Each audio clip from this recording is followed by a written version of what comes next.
Hi, my name is Beth Hiley here for Board Game Geek at Origins 2018. I'm sitting down with Bruce Vogt from North Star Games. Hey! Think you might win the prize for the most pins on camera today. I'm trying. I'm really working as hard as I possibly can for that. You have enough pieces of flair? Oh, exactly. Today? Well, if I don't have 21 pieces of flair, I'm going to get written off. You gotta leave it. Exactly. Heavy is the neck of he who wears all this flair. So I'm really excited that you guys were able to work out a little combination with Grana, and Absolutely. you were able to bring over Warsaw, City of Ruins. Yes, which we are super happy about. When Grana made it, they called it Capital because they're in Poland and it's their capital, and it makes sense. Makes sense. When we brought it over, we decided the first thing we wanted to do was, especially for an American audience, was make this make a little more sense. So we called it Warsaw, City of Ruins. One thing I want to take care of, because a lot of folks in BGG have said, oh my God, why did you change the name? We can't believe you did it. We did it because we really do feel like for the English-speaking market that they need to understand where this takes place. So for the Warsaw part, we're actually confused as to why Grana didn't call it Warsaw. Because this game is so only about Warsaw. The city, yeah. It literally has the buildings of the city of Warsaw. It's the story of the city of Warsaw and the Polish people rebuilding. It is so about that we thought we really wanted to bring that. You should take a moment and go to 1166 here in City Hall and vote for the games that are being nominated for the Origins Award. He needs to take a master class from the Gen Con guy.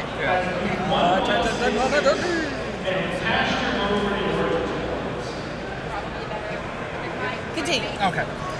So we really felt it was important to get that there, that it was Warsaw. And then City of Ruins, we looked through a whole bunch of like nicknames of what Warsaw calls itself. So like it's not as, I keep using the example of the Big Apple to New York. It's not that prevalent. It was used in a documentary by the Warsaw Rebuilding Museum, and it called it City of Ruins, saying that, you know, the building from the 1300s into the First World War, it was a city of like 1.5 million people. After the First World War, it was a city of like 900,000 people. Wow. After the Second World War, it was like a city of 100,000 people or less that had to completely rebuild Warsaw into what it is today.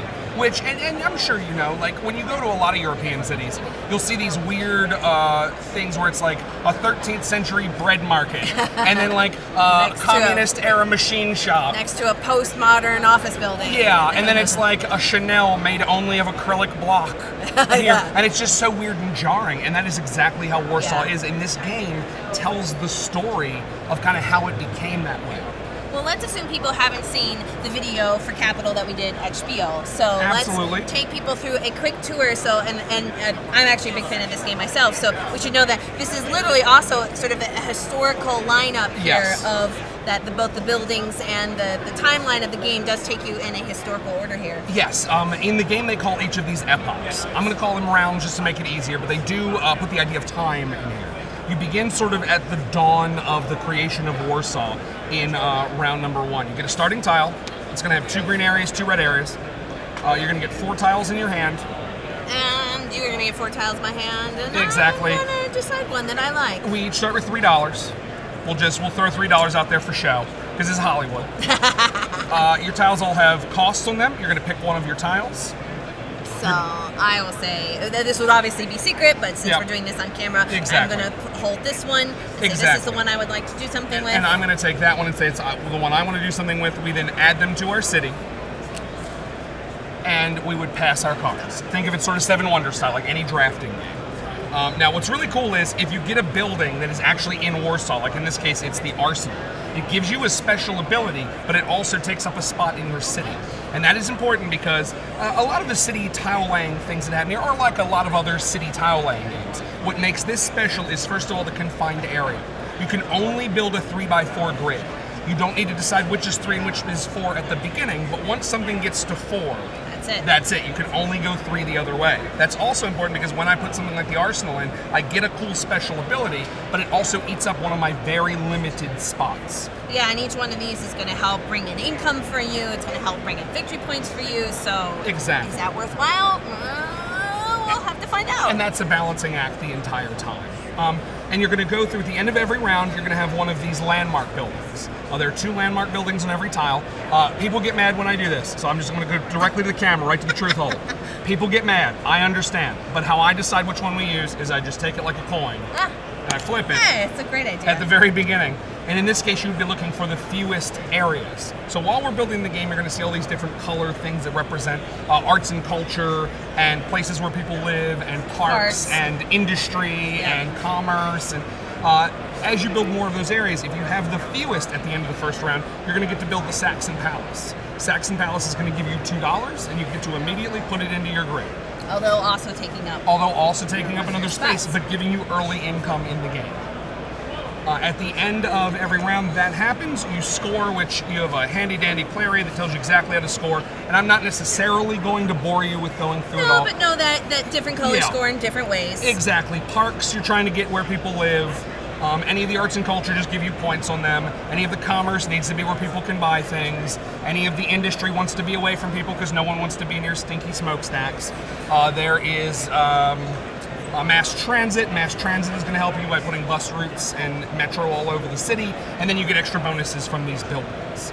Now, I think one of the things I loved about this game was as the rounds progress, since that's a nice overview there, let's talk about that. There's something, a very historic, important event that definitely changes the game pretty drastically. Two major changes in this based on a lot of this sort of game that you're going to see. One is the concept of overbuilding.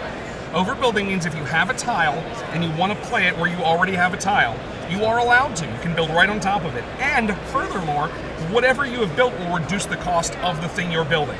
So if I decide my starting tile that's $1, I'm done with it. Not so good anymore. I can build Merrywill on top of it, which would normally be $2, but will now be $1 because I already have that under. So there's the first change. Now the one you're talking about of historic significance. Yes. We're going to pull these off. You go through Epoch 2, stuff's cool, we're fine. We're Polish, it's Warsaw, it's great. We go through Epoch 3. Life's great. Life's great. Love Things it. seem all right as we go through 3, and then this is where it becomes trouble. Uh-oh. Right here is the World War I bomber. So what that's going to do is you're going to have to pick a stack of tiles, one complete stack down, that you have to take out of your city. It was bombed. Exactly. And the arsenal, the reason you would build that is it protects you from those sorts of things. But you will lose a whole stack. Then, as you look between 4 and 5, it is a World War II bomber, which will take 2 stacks out of your city. So you have to build knowing that parts of your city are going to be destroyed. And you have to figure out how you're going to build for temporary advantage, knowing that you're going to have to slough part of your city off during the game.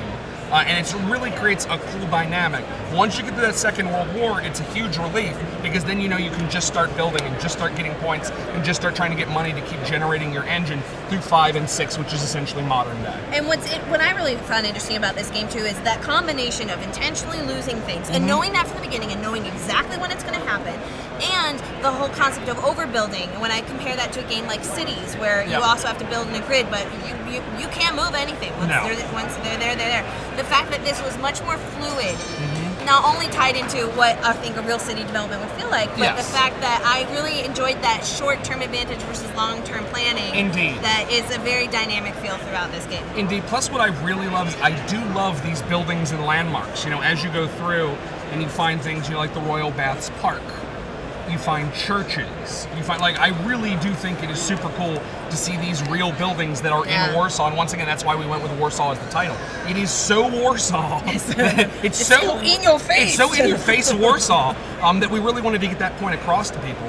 And so far here at Origins, people really love it. I think we're sold out already of all the copies that we brought. This morning, I think we're finally done with it. It will be, we will have it at Origins, we'll have it at Origins, we will have it at Gen Con. It will also be at your local toy store, game store in August. Now, before we wrap up, because now you know the story with this, so let's just tell the little backstory of the cool player tokens. If you might say, like, well, that seems like kind of an unusual player token. There's actually a very good story with these. Yes. Now, you may know it better than I do, because I was given the brief overview that there is an alternate Little Mermaid story.